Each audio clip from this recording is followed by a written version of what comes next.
In the 18th century, the peaceful village of Saint-Claude, nestled in the Jura Mountains of eastern France, was an idyllic place surrounded by dense forests and rugged terrain. Life in Saint-Claude was challenging yet predictable, with villagers relying on farming, logging, and livestock for survival. But in the winter of 1747, a dark presence began to haunt the region, a mysterious and deadly pack of wolves unlike any the villagers had seen before. These wolves were no ordinary predators. They were cunning, relentless, and seemed to possess an unnatural thirst for human flesh. The wolves of Saint-Claude would soon become one of the most terrifying chapters in French folklore. It began with isolated attacks. A shepherd tending his flock was found dead in the hills, his body bearing deep wounds from the wolves' powerful jaws. Shortly afterward, a young woman walking near the forest vanished, her remains discovered days later, savagely torn apart. Fear quickly spread throughout Saint-Claude as more villagers fell victim to the attacks. Unlike typical wolves, which usually avoided human contact, this pack seemed to actively hunt people, even entering the outskirts of the village. The sheer brutality of the attacks terrified the villagers, who began to suspect that these wolves were no ordinary animals. Panic set in as rumors spread of the man-eating wolves lurking in the forest shadows, waiting for their next victim.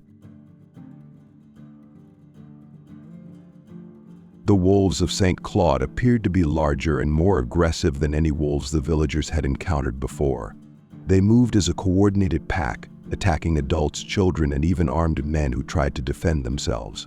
Witnesses described the wolves as having glowing eyes that cut through the darkness, and they seemed to strike with a ruthless efficiency that made them appear almost supernatural. Unlike normal wolf behavior, which is usually cautious around humans, these wolves showed no fear, launching attacks even in broad daylight. Their victims were left brutally mauled, often dragged into the forest where the pack would devour them.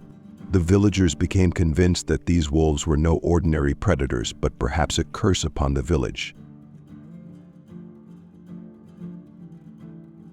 With the attacks escalating, Saint-Claude's leaders knew they had to act.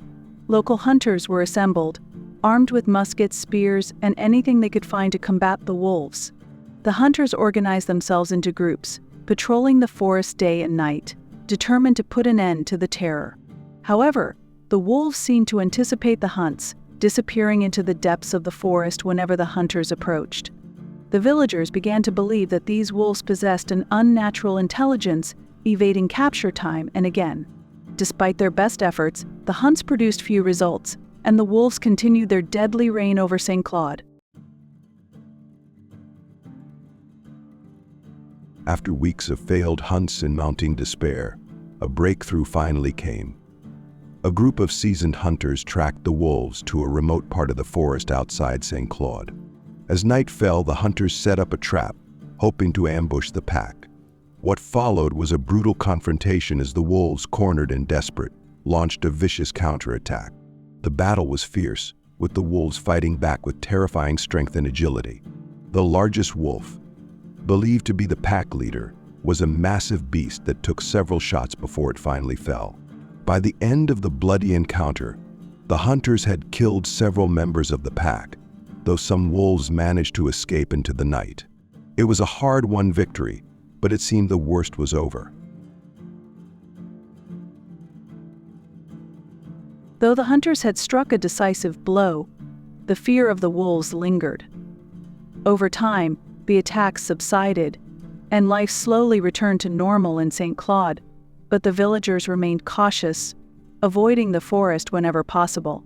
Stories of the wolves of Saint-Claude were passed down through generations, with each retelling adding to the legend of the monstrous wolves that had once terrorized their ancestors. Historians and locals have long debated what caused this abnormal behavior. Some believe the wolves were suffering from rabies, a disease known to make animals aggressive and fearless, while others argue that hunger drove them to seek human prey.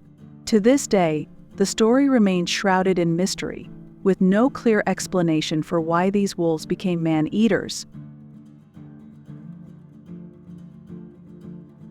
The tale of the wolves of Saint-Claude has become a part of French folklore, a chilling reminder of nature's unpredictability and the thin line between predator and prey.